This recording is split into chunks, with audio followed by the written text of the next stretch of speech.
Hello my friends in Choueifat school, this is Wael Bashuri, math and physics teacher. In this video I'm gonna show you how you solve this course practice quiz 1.3 periodic. So let's start solving first question. Refer to the figure below to answer the question. What's the value of x? Now to find the value of x, first step you have to do is to find this angle here. So this angle is 70 because angle opposite to the arc, angle inscribed or angle at circumference, here at the circumference, opposite to the arc, it's half the arc. It's opposite to arc 140, it's half the arc of 140, it's 70. And this angle here must be 50 because linear pair 180 degrees. Now how do you find x? X plus 50 plus 70 is equal to 180 because sum of angles in a triangle is 180 degrees. So after solving this question, this equation, you get x equal 60, and that's the answer for question number 1. Question number 2. In the figure below, the measure of arc VU is 130 degrees, while the measure of arc FW is x. Find x. Okay, first step you have to do here is to connect this to this, and then you can easily see here that this angle is 65. It's angle opposite to the arc of 130, so it's half the arc. Inscribed angle is half the arc. And then you can add 65 plus 70, you get 135, minus 180, you get 45. So 45 because sum of angles in a triangle is 180. FW or let's say FBV is 180 degrees. Sum of angles in a triangle is 180 degrees. So 180 minus 70 plus 65 is 45. Next step, you can easily say now that measure of arc x is twice the angle because inscribed angle is half the arc. So this arc must be 90 degrees. Question number 3. Now refer to the figure below to answer the question, what's the value of x? First step, let's connect this to this. Now this angle is half of 105, which is 52.5. So here we have 52.5. Why? Because inscribed angle is half the arc. Now this is linear pair, so I can easily find this angle as 127.5.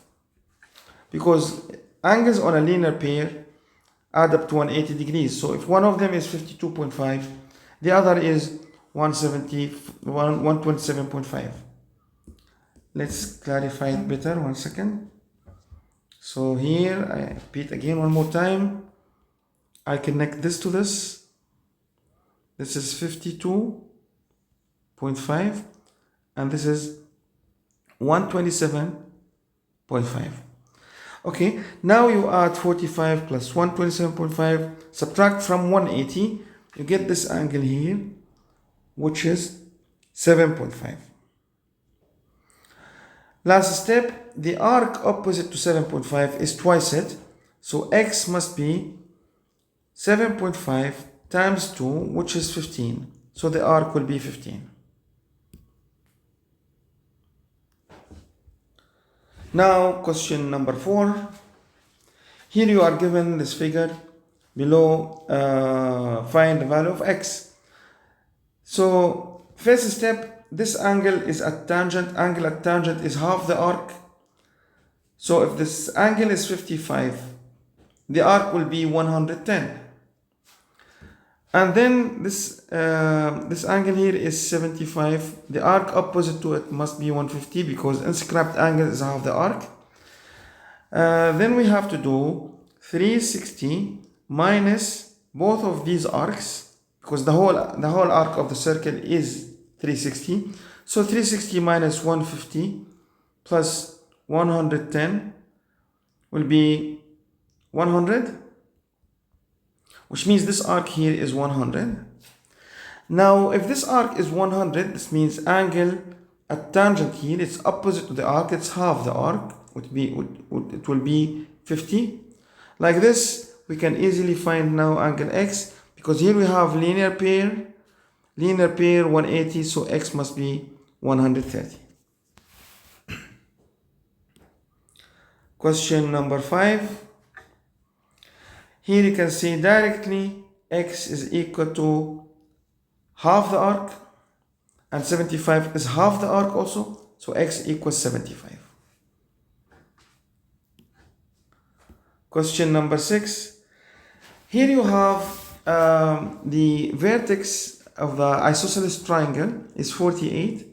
So this angle here is equal to this angle here. Base angles of isosceles triangle are equal. Then you form an equation to solve for y. Y plus 48 is equal to 180. So 2y is equal to 180 minus 48. You get 132. And then you divide both sides by 2. You get angle 66. This means this angle here is 66. And this angle must be also 66, because angle at tangent and angle inscribed or angle at circumference sharing same arc. Question number 7. What's the value of y? First step, 114 divided by 2 to get angle x. So angle x will be 57. And then sum of angles in a triangle, you can find angle B. So you have to add 57 plus 64 minus 180. So if this angle is 57, sum of angles in a triangle we get 59. So here 59 multiplied by 2. So 59 times 2, we get 118. So this arc must be 118 degrees.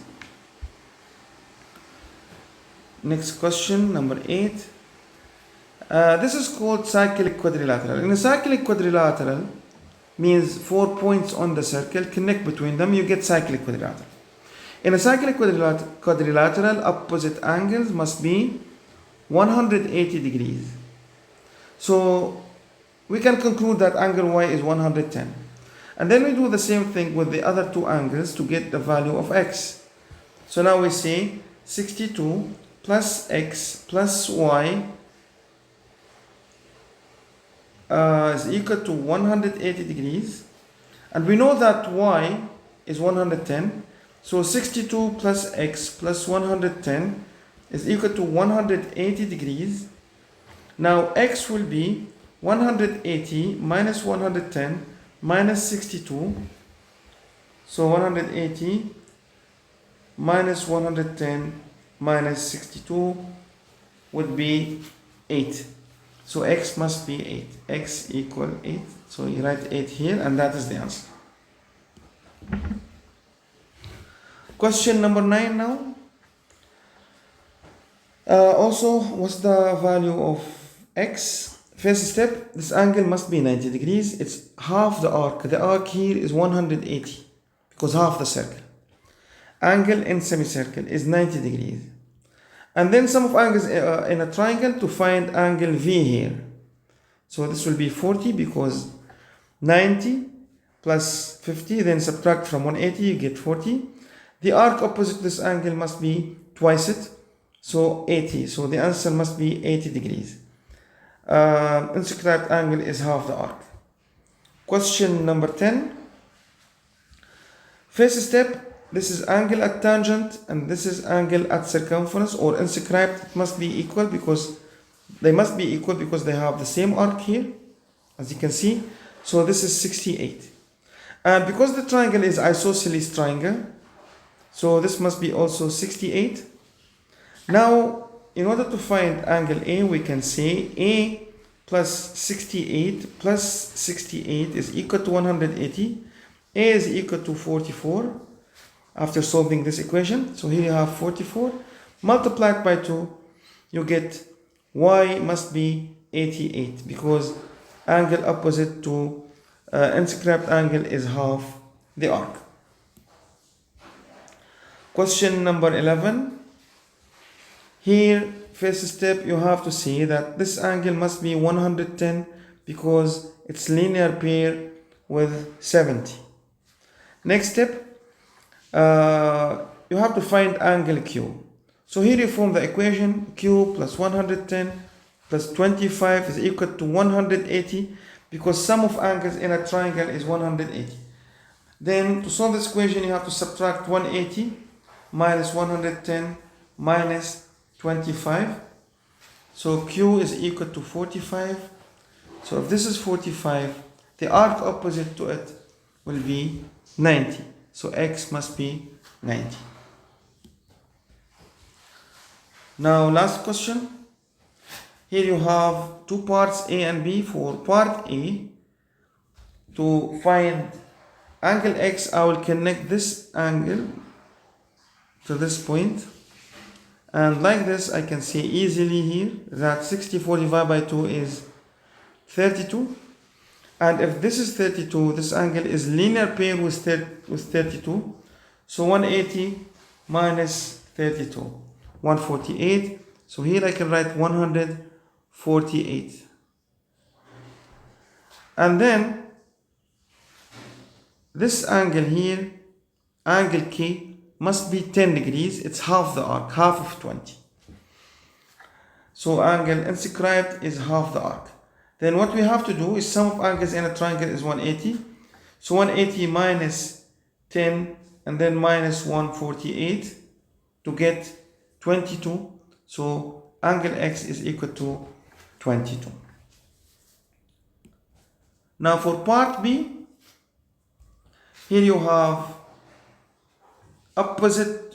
angle opposite to 140, it must be 70. And this is angle opposite to 100, arc of 100 degrees, it must be 50. Sum of angles in a triangle, you'll find angle M here, which is 60. Then linear pair, this angle and this angle are linear pair, so you can do 180 minus 60, 120. So X must be 120. Thank you very much indeed for watching my videos. Don't forget to subscribe my channels in my channel to get the new videos and to understand the Sabis syllabus in an easy way.